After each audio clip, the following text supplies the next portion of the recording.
What do you think these drawings depict? Do they appear abstract, or do you see hints of life? When you look at these drawings, what do you see? My name is Brent Eviston. I practice and teach drawing. Now, as much as I love traditional drawing, there is so much more to drawing than simply creating images that look like the objects they depict. The project you're about to experience is a more creative, expressive, and experimental drawing project. I'm going to be leading you through a project that I've done for many years.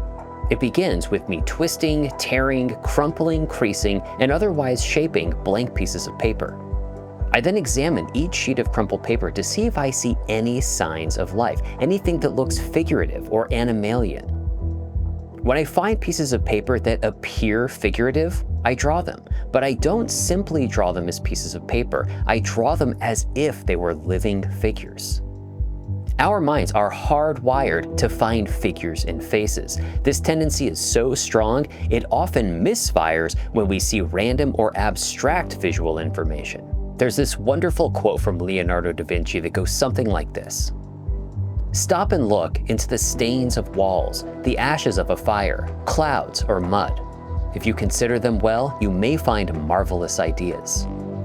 Battles of animals and men, various landscapes, and monstrous things. By indistinct things, the mind is stimulated to new inventions." Da Vinci was aware that our minds often interpret random visual information, like clouds or stains, as meaningful. This phenomenon of seeing meaningful images in random or abstract visual information is called pareidolia. And this project leverages that experience into a creative project. In this course, we are going to be working with randomly crumpled pieces of paper that are not shaped or formed with any intention. Some of them will absolutely appear to take on living characteristics. You will be amazed at how easy it is to start to see figures or other recognizable forms in these random pieces of paper. I believe that these specific ways each individual interprets this visual information can teach him or her about how their mind processes information. What will you see when you do this project? What will you learn about your mind? This project will show you how to create balanced drawings that are both technically proficient and expressive and beautiful. So now that you have a sense of the ideas we'll be exploring, let me take you through the project so you understand what this course looks like.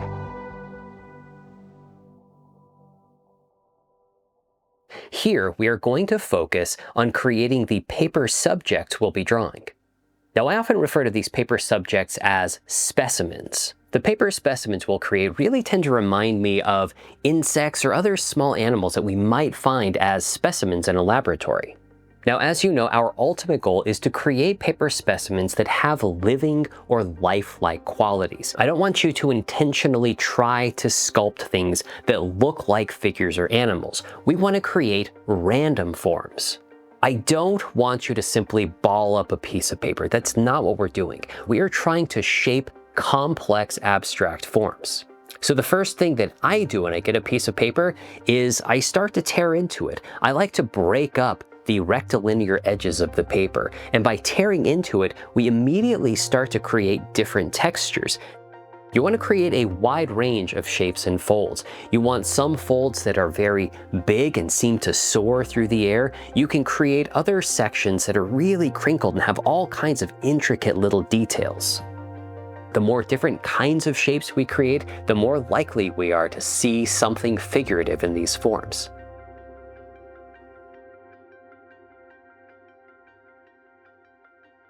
Here in this second part of the project, we're going to be examining these paper forms to see if we can find any figurative qualities. First, I recommend laying out all of your paper specimens on a flat surface so you can see all of them at once. It's best if the surface you lay them out on is dark. You should just take a look at all of the specimens laid out. See if any of them jump out at you as having any figurative qualities. Pick each one up and examine it from every possible viewpoint. Turn it in your hands to make sure that you are seeing it from every angle. Part of this project is letting your mind bring these paper forms to life. They don't need to be figurative. You get to learn what your mind interprets in these abstract forms.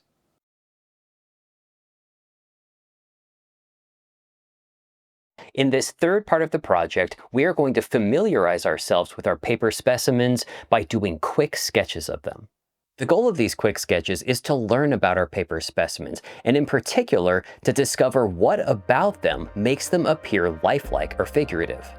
You're also going to gain some experience drawing these paper specimens and learn how to emphasize their lifelike qualities.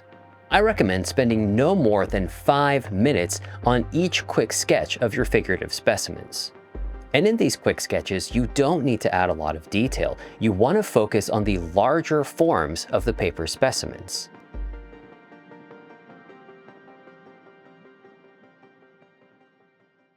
Now, in this part of the project, we're going to take everything we learned from our quick sketches and apply them to more finished drawings that appear to be more thoughtful, more detailed, more expressive, and more resolved. You'll notice that my drawings of these paper specimens contain little or no light and shadow. These are line drawings. So I'll begin with my gesture. As I would with a regular figure drawing, I'm going to begin very, very lightly. I'm going to focus on the largest shapes and dynamic forms. As the figure begins to take shape, I can get a little more specific with my lines and marks. And you can see that I'm starting to draw with slightly darker lines. I want to create honest drawings of the information that's contained in the paper, and yet I want to push the vision of a figure. So this comes down to emphasis. Anytime I want to emphasize something, I can use darker, harder lines. But if I want to de-emphasize something, I can still include the information, but I'll draw it with light, soft lines that tend to fade into the background. I can also create a sense of place by adding a simple horizon line or other visual information.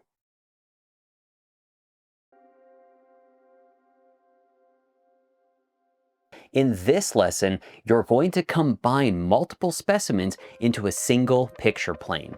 By combining your paper specimens together, you'll be able to explore new meanings. These paper specimens will seem to interact with one another.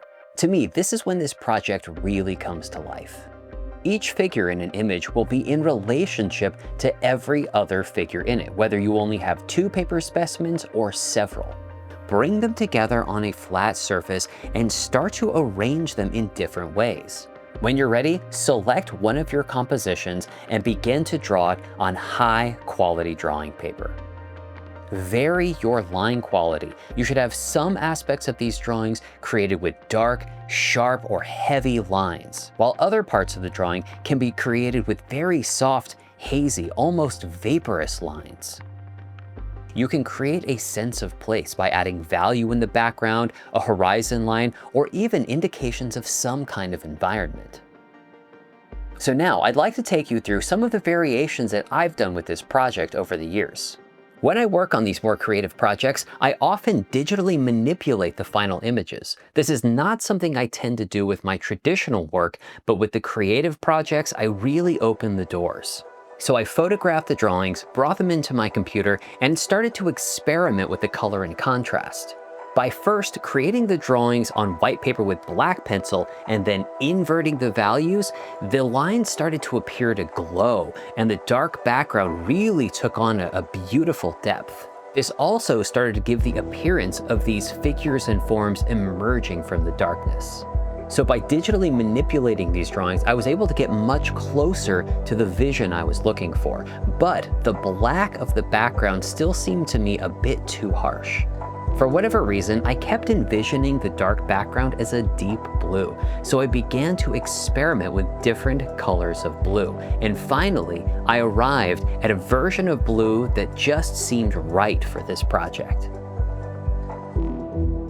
Truth be told, I really don't know how people are going to receive these drawings. They are so different from the work I usually create, or at least the work that I share publicly. But there's something about these drawings I find so fascinating, both in the process of creation and in the final results. I find them haunting. Now, for those of you who are more interested in realistic or traditional drawing, I urge you not to write off creative projects like this.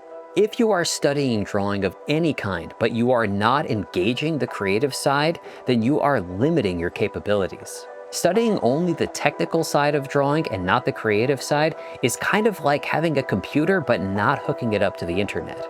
To experience the full power of drawing, you must engage both the technical and the creative sides.